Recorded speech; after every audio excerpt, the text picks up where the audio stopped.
तकरीब के दौरान महाराष्ट्र के वजीर सेहत आली जनाब राजेश टोपे साहब ने तो अपने तकरीब के दौरान ये कहा कि वो संभाजी नगर में पैदा हुए, जबकि मेरा ये मानना है कि जब वो पैदा हुए होंगे तब तो तब्दीली नाम हुआ भी नहीं होगा। तब्दीली नाम आज भी नहीं हुआ है, आज भी औरंगाबाद है, बल्कि उस टाइम तो तजवीज़ भी नहीं होगी जब राजेश टोपे साहब पैदा हुए होंगे। मुझे इस बात का बड़ा अफसोस है कि अंकुश राव टोपे साहब जो है तो जालना के खासदार 2-3 मरतबा बने और हमेशा सेकुलरिज्म का लिबास लेके उड़ते थे, और उन्होंने औरंगाबाद तब्दीली नाम मुखालिफ कमेटी के साथ में मिलकर एहतियात के साथ तो उनका ताउन भी किया था। मैं खुद उसमें हाजिर था उनकी एक तकरीब में, और उनके फर्जंद अगर औरंगाबाद को संभाजी नगर कहते हैं तो बड़े अफसोस की बात है। इसकी सख्त लफ्जों में मरम्मत होना चाहिए। और एक दूसरे वजीर ने भी इस तरह की हरकत की है। माना कि महाराष्ट्र में बीजेपी को इक़्तिदार से दूर रखने के लिए 3 टुकड़ों की एक इक़्तिदार में तो हुकूमत बनाई गई, जिसका वजूद है तो अमल में लाया गया। ऐसा वजूद जो कांग्रेस जो एनसीपी कल तक शिवसेना को बुरा भला कहते इक़्तिदार तक पहुंची थी, वो शिवसेना बीजेपी कांग्रेस मुत्तहद होकर बीजेपी को बाहर रखने के लिए हुकूमत बनाते हैं। और अफसोस इस बात का है कि संभाजी नगर जैसे तो सेंसिटिव इशू के ऊपर एक सेकुलर मिनिस्टर इस तरह का अगर बयान देता है तो इंतहाई अफसोस की बात है। और ये वो सेकुलर मिनिस्टर है जिनका वजूद है तो शुरू से मुसलमानों के साथ रहा है। इन्होंने शुरू से ही मुसलमानों के वोटों की बदौलत इख्तियार हासिल किया है।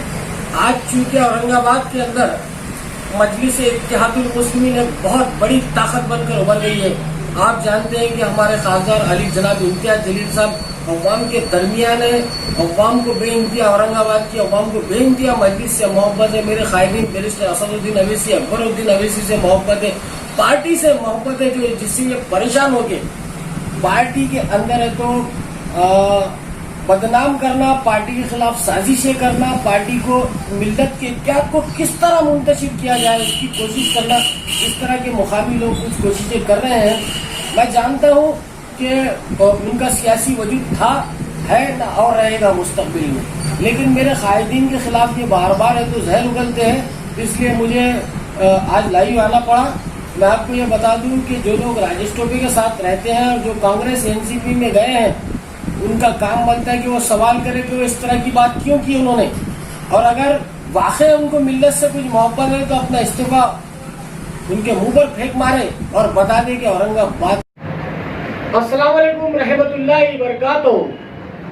किसी शायर ने क्या खूब कहा है, किस कदर बेहतरीन लगते हो, किस कदर बेहतरीन लगते हो, ख्वाबो फिर यकीन रखते हो, झूठ कहते हो सच के लहजे में, फिर भी कितने हसीन लगते हो। इस शेर से मेरी मुराद कल जो एक मैंने बाइट देखा उससे है कि एक हमारे साबिक़ा साथी ने जो मिल्लत के हमदर्द खुद को महसूस करते हैं, उन्होंने कहा कि मजलिस चिल्लर लोगों की जमात है। तो मैं आपको बता दूं कि मेरा ख्वाब न सिर्फ हिंदुस्तान बल्कि दुनिया में अपनी मकबूलियत रखते हैं।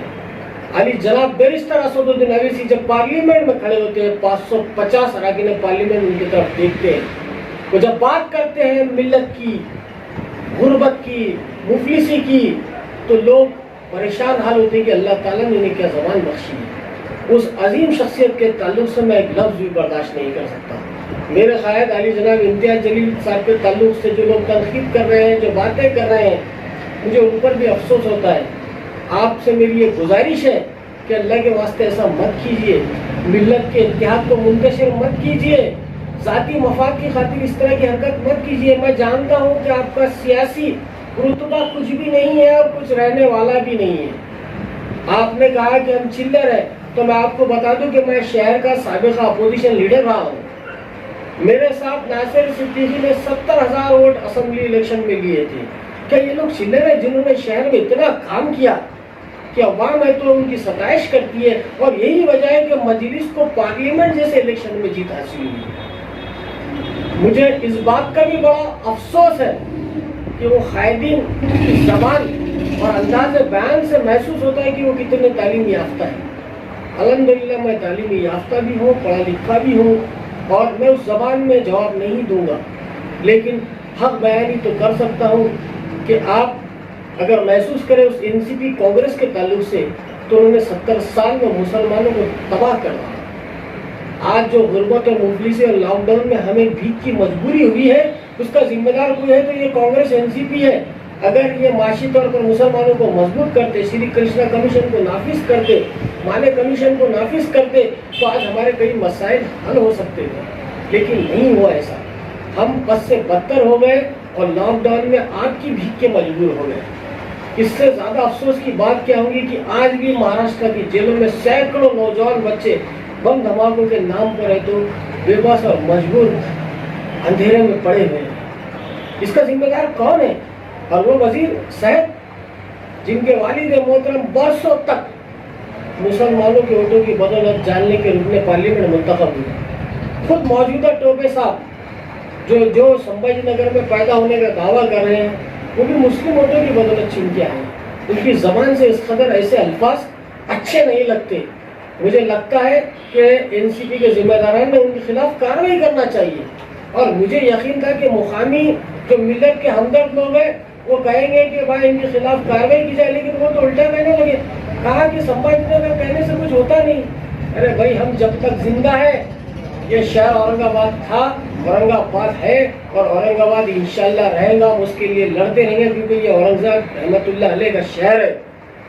جہاں تک آئندہ میونسپل کارپوریشن انتخابات کی بات ہے تو آپ دیکھ لینا، صفر آئے گا۔ جس طرح 2 سیٹیں ان کی آئی تھی نا پہلے، اب صفر آئے گا، اور مجلس انشاءاللہ مجلس یہاں پر اپنا مہاپور بنائیں گے، اور بڑی اکثریت سے ہمارے کارپوریٹر چن کر آئیں گے، اور پھر ایک مرتبہ نعرہ تکبیر اللہ اکبر ہوگا۔ چلر کہنے سے کچھ نہیں ہوتا، ہم تو لوکڑا ہے، اور میرا قائد تو انمول ہے۔ دونوں قائدین الحمدللہ